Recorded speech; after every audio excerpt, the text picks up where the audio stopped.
జాతీయ రాజకీయాల్లో కాంగ్రెస్ ఆప్ మధ్య బంధం మరింత బలపడుతోందా? హర్యానా ఎన్నికల్లో రెండు పార్టీల మధ్య పొత్తు పొడవనుందా?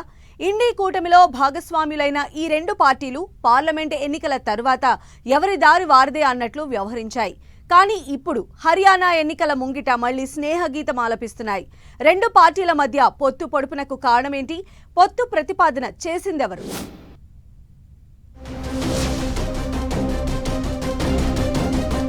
జాతీయ స్థాయిలో బీజేపీ వ్యతిరేక శక్తులన్నీ ఏకతాటిపై నిలవాలని కాంగ్రెస్ అగ్రనేత రాహుల్ గాంధీ ఆశలు నెరవేరుతున్నాయా అనే చర్చ జరుగుతోంది.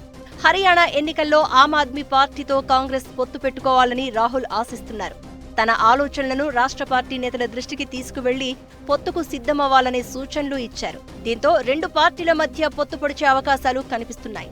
ప్రస్తుతం ఆప్ అధినేత ఢిల్లీ ముఖ్యమంత్రి కేజ్రీవాల్ జైలులో ఉన్నప్పటికీ కాంగ్రెస్ ప్రతిపాదనపై చర్చించేందుకు ఆప్ సిద్ధంగా ఉన్నట్లు సంకేతాలు పంపుతోంది. దీంతో రెండు పార్టీలు కలిసి పోటీ చేస్తాయనే ఊహాగానాలు వినిపిస్తున్నాయి. 5 ఏళ్ల క్రితం జరిగిన ఎన్నికల్లో గెలుపు వాకిట చతికిలపడిన కాంగ్రెస్ ఈసారి ఎట్టి పరిస్థితుల్లోనూ అధికారంలోకి రావాలని భావిస్తోంది. ఇందుకోసం అందుబాటులో ఉన్న అన్ని అవకాశాలను వాడుకోవాలని చూస్తోంది.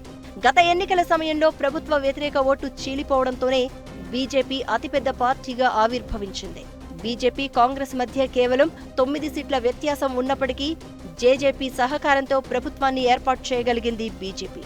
ఇప్పుడు కూడా బీజేపీ కాంగ్రెస్ మధ్య హోరాహోరీ పోరు కనిపిస్తోంది. ఈ పరిస్థితుల్లో ఆప్ ఓట్లు కలిసి వస్తే బీజేపీని ఓడించొచ్చని అంచనా వేస్తున్న రాహుల్ స్వయంగా పొత్తు ప్రతిపాదన చేశారు అంటున్నారు. దీనికి మాజీ ముఖ్యమంత్రి భూపేంద్ర హుడా మద్దతు ఇవ్వగా సీనియర్ నేత కుమారి సెల్జా కొన్ని అభ్యంతరాలు లేవనెత్తినట్లు చెప్తున్నారు. ఇక హర్యానా ఆప్ విభాగం కూడా పొత్తుకు సై అంటోంది. పొత్తు లేకపోయినా 90 సీట్లకు పోటీ చేసి సత్తా చాటుతాను అంటోంది. దీంతో ఇరు పార్టీల మధ్య ఎలాంటి అవగాహన కుదురుతుంది అనేది ఆసక్తికరంగా మారింది. పార్లమెంట్ ఎన్నికల్లో ఇండీ కూటమి తరపున పోటీ చేసిన కాంగ్రెస్, ఆప్ కొన్ని చోట్ల పరస్పరం తలపడ్డాయి. ఆప్ అధికారంలో ఉన్న ఢిల్లీ, పంజాబుల్లో కాంగ్రెస్ సొంతంగా పోటీ చేయడంతో ఎన్నికల అనంతరం ఇరు పార్టీల మధ్య ఎలాంటి అవగాహన ఉండదని గతంలో ప్రకటించారు. కానీ కేజ్రీవాల్ అరెస్టు తర్వాత ఆప్ వైఖరిలో మార్పు వచ్చింది. తమ పార్టీకి జాతీయ స్థాయిలో అండదండలు అవసరం కావడంతో కాంగ్రెస్తో స్నేహంగా మెలుగుతోంది. ఇదే సమయంలో కాంగ్రెస్ అగ్రనేత రాహుల్ కూడా ఆప్తో సహా మిత్రపక్షంలో ఉన్న అన్ని పార్టీలతోనూ సహృద్భావ వాతావరణాన్ని కోరుకుంటున్నారు. తమ కూటమి మరింత బలంగా బీజేపీతో తలపడాలని భావిస్తున్న రాహుల్ ఓ అడుగు ముందుకేసి మిత్రపక్షాలను కలుపుకుని వెళ్తున్నారని అంటున్నారు. మొత్తానికి హర్యానా ఎన్నికలు జాతీయ స్థాయిలో ఇండీ కూటమిని మరింత పటిష్టపరిచేలా కనిపిస్తోంది అంటున్నారు.